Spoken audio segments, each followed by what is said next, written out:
अस्सलाम वालेकुम। तो कमेंट्स में काफ़ी लोगों ने इस बारे में दरख्वास्त की थी कि उन्हें एनाबिन डेटाबेस के अंदर उनका कोर्स नहीं मिल रहा। यूनिवर्सिटी प्रेजेंट है लेकिन कोर्स जो उन्होंने किया है, डिग्री वहाँ से की है, वो प्रेजेंट नहीं है। इसलिए मैं आपको एक ये सेपरेट वीडियो बना के दे रहा हूँ जिसमें दोनों टॉपिक्स कवर करूँगा, जिसमें आप एनाबिन डेटाबेस में कैसे सर्च कर सकते हैं, और अगर वहाँ पे आपको अपनी कोर्स और डिग्री नहीं नज़र आ रही तो आपने क्या करना है। तो let's head over to Anabin. Link मैंने डिस्क्रिप्शन में दिया हुआ है, आपके पास ये लिंक ओपन होगा। आप अगर क्रोम यूज़ नहीं कर रहे तो आपके पास यहाँ पे एक इसका एड ऑन होता है जो ट्रांसलेट कर देता है पेज को। ये आप इस्तेमाल कर सकते हैं इसको ट्रांसलेट करने के लिए, वरना स्टेप्स बहुत सिंपल हैं। लैंग्वेज ट्रांसलेटर बटन पे क्लिक करना है और उसके बाद आपने क्लिक करना है इंग्लिश को, तो आपका पेज इंग्लिश में ट्रांसलेट हो जाएगा। आपने करना ये है कि सबसे पहले जाना है यहाँ सेकंड लिंक जो इंस्टीट्यूशंस लिखा हुआ है इसके ऊपर। यहाँ से आपने सेकंड टैब पे जाना है सीख। यहाँ से आपने ओपन करना है कंट्री सिलेक्शन और इधर से आप सिलेक्ट कर लें पाकिस्तान।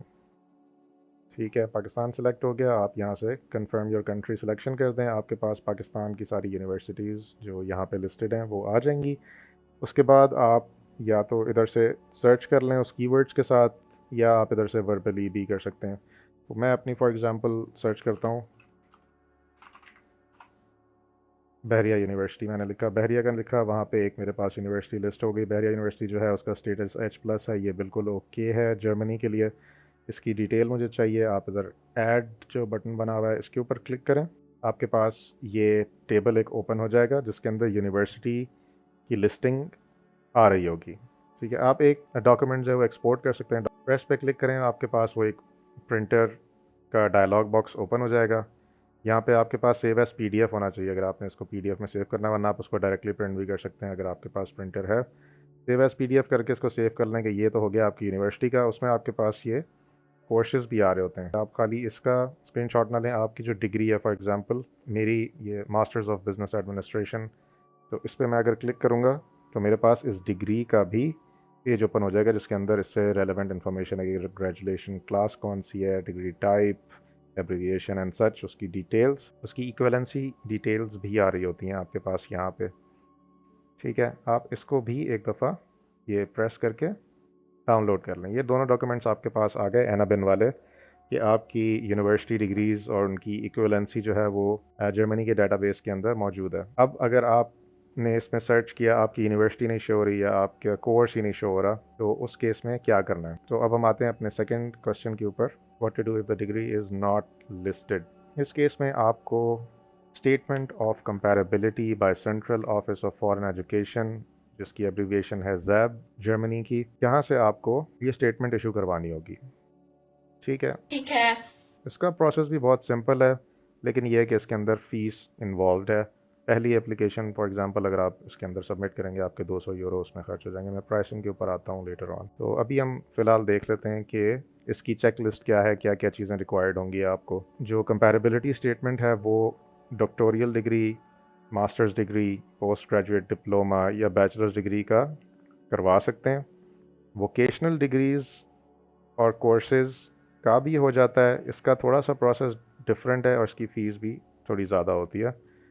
वो भी मैं थोड़ा सा एंड में कवर कर लेता हूँ इस बारे में, लेकिन अभी हम जिन पे फोकस कर रहे हैं वो आपकी जो नॉर्मल यूनिवर्सिटी की डिग्रीज़ होती हैं जो मोस्टली पाकिस्तानियों के पास हैं, तो वो कैसे करें।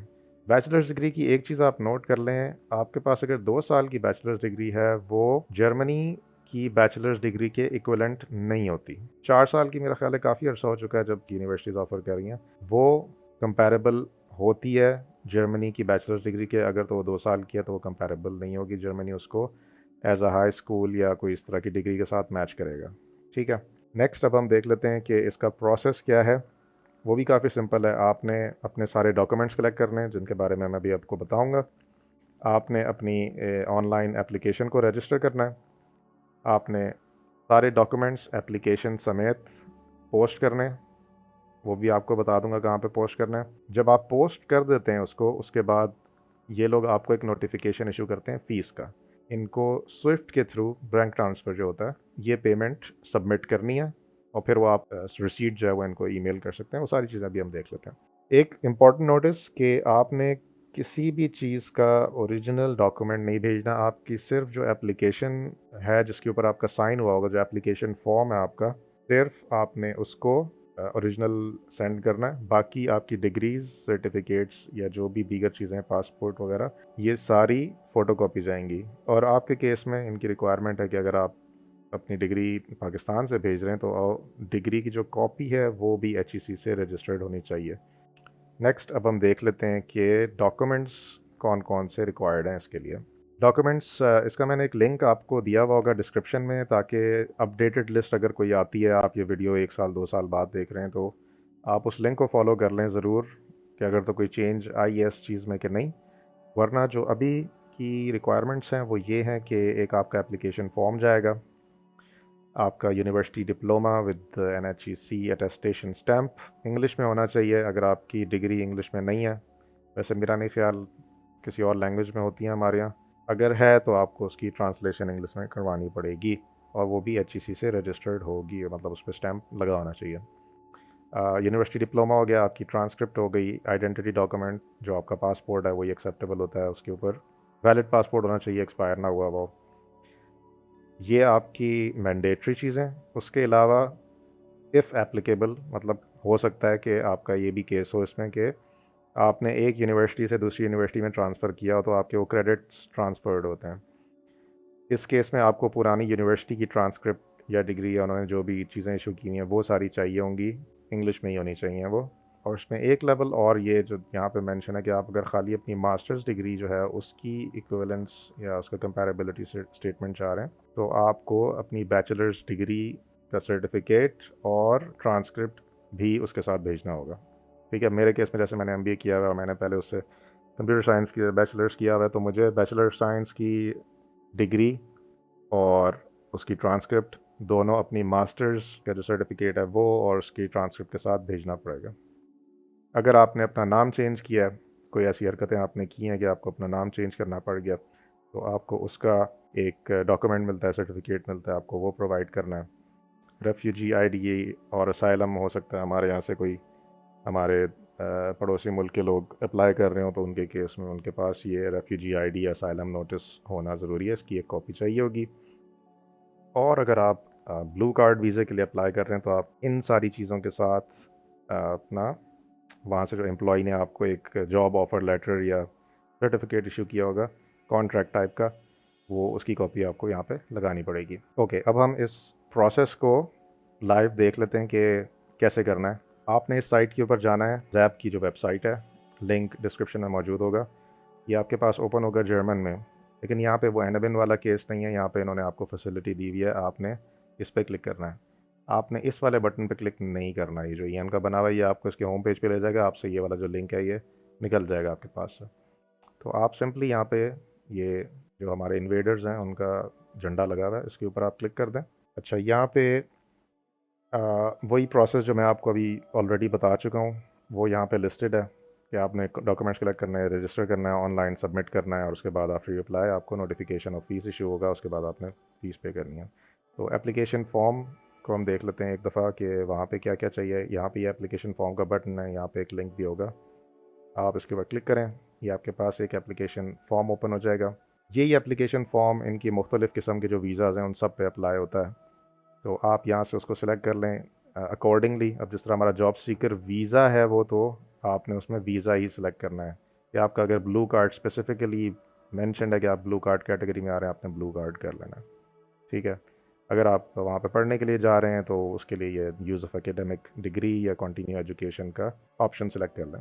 तो अभी हम वीज़े पे सिलेक्ट कर लेते हैं, फिर ओनली चेक इफ़ एप्लीकेबल। थोड़ा सा जूम इन कर लेता हूँ। अगर तो आपने स्टेटमेंट ऑफ कंपैरेबिलिटी किसी दूसरी यूनिवर्सिटी के लिए अप्लाई की हुई है, आप इसको चेक कर लें कि आपने पहले से एक यूनिवर्सिटी डिग्री भेजी हुई है, आपको उन्होंने स्टेटमेंट इशू कर दिया है लेकिन वो आपके पास से गुम गई, तो आप इसको चेक कर दें। और अगर आपका ब्लू कार्ड वाला चक्कर है, इसके लिए आपको अपना एम्प्लॉयमेंट कॉन्ट्रैक्ट भी लगाना होता है, तो उस केस में आप इसको चेक कर सकते हैं।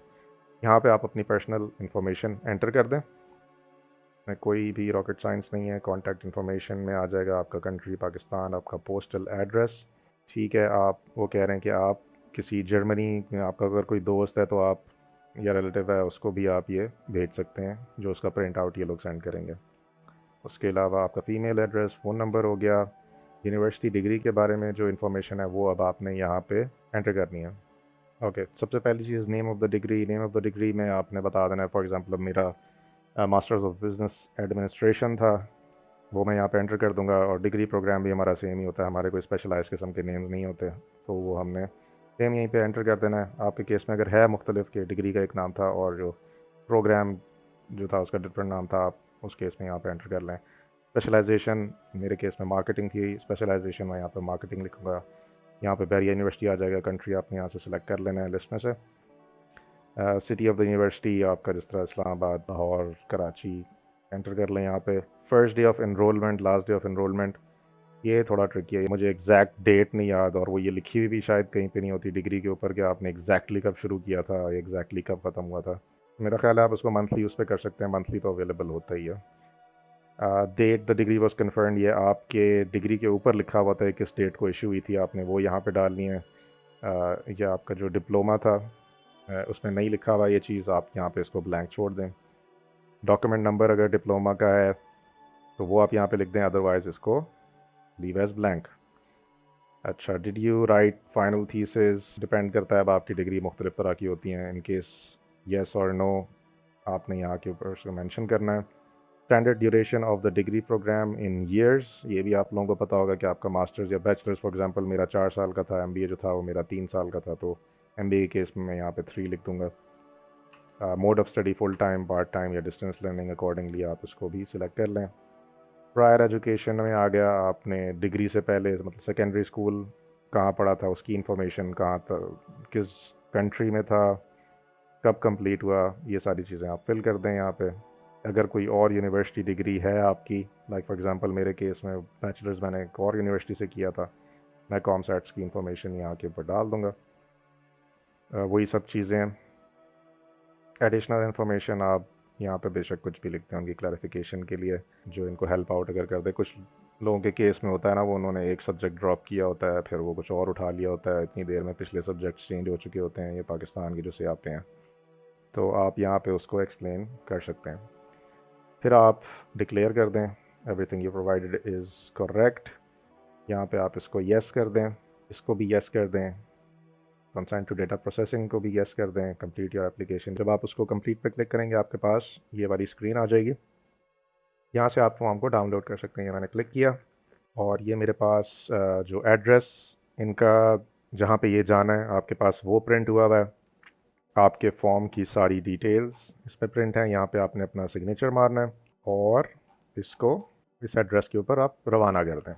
ये आप लोगों का एप्लीकेशन नंबर है, यहाँ पे ये इनका एड्रेस। इस एप्लीकेशन फॉर्म को आपने अपने बाकी डॉक्यूमेंट्स के साथ लगा के रवाना कर देना है। अच्छा, एक चीज़ आप यहाँ पे गौर से सुन लें कि अगर आपने इस फॉर्म को क्लोज़ कर दिया या आपने इसको सेव नहीं किया अपने पास, ये इन्फॉर्मेशन सारी ज़ाया हो जाएगी और आपको दोबारा से इस फॉर्म को फिल करके अप्लाई करना पड़ेगा। इसलिए आप इसको सबसे पहले सेव कर लें और प्रिंट कर लें।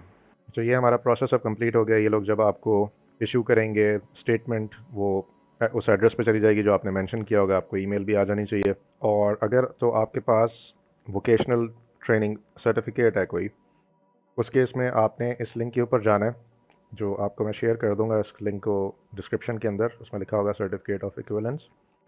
ऑलमोस्ट सेम प्रोसीजर है आपका। आपने विद रेफरेंस अपना देखना है जो आपने ट्रेनिंग ली हुई है वो जर्मनी के साथ इक्विवेलेंट आ रही है कि नहीं, उसको इन लिंक्स के साथ चेक कर सकते हैं। इसकी फ़ी जो है वो 485 यूरो है और इनका जो एप्लीकेशन फॉर्म है वो भी मुख्तलिफ है, वो आपको यहाँ पे लिंक दिया हुआ है। आप लोगों ने इस लिंक को फॉलो करके, पीडीएफ है, इसको फिल करके आपने एप्लीकेशन अपनी सेंड करनी होती है। अच्छा, अब मैं ब्लू कार्ड का टॉपिक भी क्विकली कवर कर देता हूँ। प्रोसेस ऑलमोस्ट उसका सेम है, जस्ट फॉर योर इन्फॉर्मेशन। तो डॉक्यूमेंट्स इसके भी वही हैं जो मैंने पहले आपको बताए। आपने उसके साथ अपना एम्प्लॉयमेंट कॉन्ट्रैक्ट लगाना होता है। आपने एप्लीकेशन फॉर्म जो है वो कंप्लीट करना है, उसमें सिर्फ आपने उसके अंदर आपने ईयू ब्लू कार्ड सेलेक्ट करना है ड्रॉप डाउन के अंदर।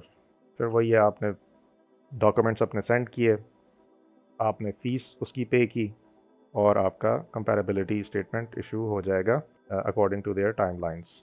तो ये था ब्लू कार्ड का।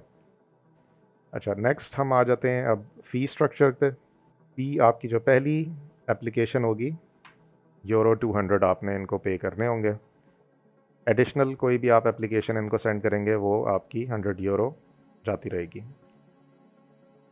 प्रोसीजर क्या है वो देख लेते हैं हम इसको, कि आपने जब एक दफ़ा इनको एप्लीकेशन सेंड कर दी पोस्ट से, ये लोग रिसीव करेंगे और ये लोग आपको नोटिफिकेशन ऑफ फ़ी इशू करेंगे।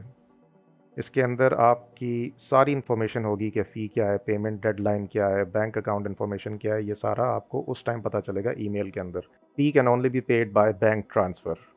ओके, आप क्रेडिट कार्ड से, पेपैल से नहीं कर सकते। इन्होंने अभी फ़िलहाल ये लोग नहीं कर रहे, इट्स नॉट पॉसिबल। और लास्ट, आपने जब पेमेंट कर दी इनको, बैंक ट्रांसफ़र हो गया, आपके पास एक बैंक ट्रांसफ़र की रिसीट होती है, वो आपने इनको ईमेल कर देनी है वापस, या इनको इन्फॉर्म कर दें किसी भी तरह से, उसमें अपने रेफरेंस डाल के। आपके पास एक एप्लीकेशन नंबर होता है, वो ज़रूरी है उसके साथ लिखना है, ये रेफरेंस नंबर मेंशन करना है आपकी अपनी एप्लीकेशन का, ताकि ये लोग उसको मैच कर सकें इनके पास जो पैसे आए हैं वो किस एप्लीकेशन के हैं। ये लोग फिर आपको ईमेल करेंगे कंफर्मेशन ऑफ पेमेंट, और फिर आपकी प्रोसेसिंग शुरू हो जाएगी। अच्छा, पेमेंट से रिलेटेड कुछ और इनकी चीज़ें मैं वो आपको दिखा देता हूँ। कैन समवन एल्स पे फॉर द फ़ी? आपका कोई भी रिश्तेदार, आपका जर्मनी में कोई रिलेटिव इनको फ़ी पे कर सकता है। उसने सिर्फ आपके जो एप्लीकेशन नंबर है वो मेंशन करना है। उसने जो है ये एक स्टेटमेंट जो इशू की थी, ये पेमेंट उसके रेफरेंस है। अच्छा, 3 वीक्स की इनकी डेडलाइन होती है। जब इन्होंने नोटिफिकेशन इशू कर दिया, 3 वीक्स के अंदर अंदर आपने इनको पे करना है। अगर आप नहीं कर सकते, आपको एक्सटेंशन चाहिए, आप इन लोगों को इस ईमेल के ऊपर नोटिफिकेशन भेजें, ताकि ये लोग आपको उसमें कोई रिलैक्सेशन वगैरह दे सकें। अच्छा, उसके अलावा इसमें काम की इंस्टॉलमेंट्स में आप नहीं कर सकते। Can I be exam from the fee? Exam तो ये आपको नहीं करेंगे। इनका एक फ़ाइनेंशियल सपोर्ट का फ़ीचर है, इनका नहीं है, इन्होंने एक और रेफरेंस दिया हुआ है। ये इनकी एक ऑफिशियल वेबसाइट है जो आपको फ़ाइनेंशियल सपोर्ट फराहम करती है। कि इन वाली डिटेल्स में मैं अभी नहीं जा रहा। ये अगर आपको फाइनेंशियल सपोर्ट की है ज़रूरत, आप यहाँ से जाके ही वो इन्फॉर्मेशन ले सकते हैं। मैंने लिंक आपको डिस्क्रिप्शन में दिया हुआ है, ये आपके सामने। अभी मैंने इसको यहाँ से लैंग्वेज को आप चेंज कर लिया इंग्लिश, ताकि आपको चीज़ें इसमें समझ आ जाएँ। ठीक है, ये वाली चीज़ हम इसमें अभी कवर नहीं कर रहे। अच्छा, आप कैंसिलेशन एक हमारा काफ़ी बड़ा इशू होता है। कॉस्ट फॉर कैंसिलेशन वो भी इन लोगों ने मेंशन की हुई है, कब आप कैंसिल कर सकते हैं या किस टाइम आप कैंसिल करें तो आपकी कितनी फ़ीस कट जाएगी, वो सारी यहाँ के ऊपर मेंशन है। कि अगर आपकी स्टेटमेंट रेडी हो चुकी है, मतलब कंप्लीटेड है, इन्होंने अभी इशू नहीं की थी, आपने उससे पहले कह दिया कि भाई मुझे रिफ़ंड कर दो, कहेंगे अच्छा जी 50% हम अपने जो है उसमें मार्जिन रख लेंगे। रिव्यू अगर स्टार्ट नहीं हुआ था वो 20% काट लेंगे। अगर रिव्यू स्टार्ट हो चुका है 30% काट लेंगे। और अगर उन्होंने रिव्यू स्टार्ट कर दिया था और आपसे एडिशनल डॉक्यूमेंट्स मांग लिए थे, और आपको पता चला कि भाई यहाँ पे आप फंस गए क्योंकि आपने पहली बार ही गलत डॉक्यूमेंट्स उनको भेजे थे, वो कहेंगे अब आप हमें 40% पैसे दे दें। अगर तो वो रिफ़ंड इशू हो जाता है, रिफ़ंड किस अकाउंट में जाएगा? सेम उसी अकाउंट में जाएगा जिसने इनको पैसे ट्रांसफ़र किए थे। और फिर आपके पास खाली ये फ़ीस वगैरह नहीं कटती, आपके पास जो आपके बाकी स्विफ्ट पेमेंट्स और चार्जेस वगैरह होते हैं, और फिर आपने जिस टाइम पेमेंट की थी उस टाइम रेट क्या चल रहा था, जब रिफ़ंड हो रहा है उस टाइम रेट क्या चल रहा था, तो अच्छा भला तेल लग जाएगा आपको इसके अंदर। बेहतर ये है कि आप हमेशा सोच समझ के, ज़रूरत के तहत ये काम करें। ऑलराइट, डॉक्यूमेंट्स हम कवर कर चुके हैं। डॉक्यूमेंट्स को मैंने काफ़ी डिटेल में बनाया, इसका लिंक मैं आपको दे दूंगा, ताकि आप यहाँ से कभी भी इस वीडियो को आप देख रहे हैं 1 साल 2 साल बाद, तो उस टाइम पे क्या इनकी चेकलिस्ट थी वो आप यहाँ से इस पेज के अंदर से चेक कर सकते हैं। आपने खाली यहाँ से अपना कंट्री सेलेक्ट करना है, और वो आपको एक PDF फाइल दे देगा लाइक सो, कि जिसके अंदर सारी रिक्वायरमेंट वगैरह लिखी हुई होगी। डॉक्यूमेंट्स हमारे कंप्लीट हो गए। सारी चीज़ें जब आपने एक जगह जमा कर ली, उसके बाद आपने इनको पोस्ट के थ्रू सेंड कर देना है। तो ये थी आज की वीडियो। होपफुली आप लोगों को इसमें अच्छी मालूमात मिली होगी। Thank you for watching. Share करें उन लोगों के साथ जिनको इस इंफॉर्मेशन की ज़रूरत है। अल्लाह हाफ़िज़।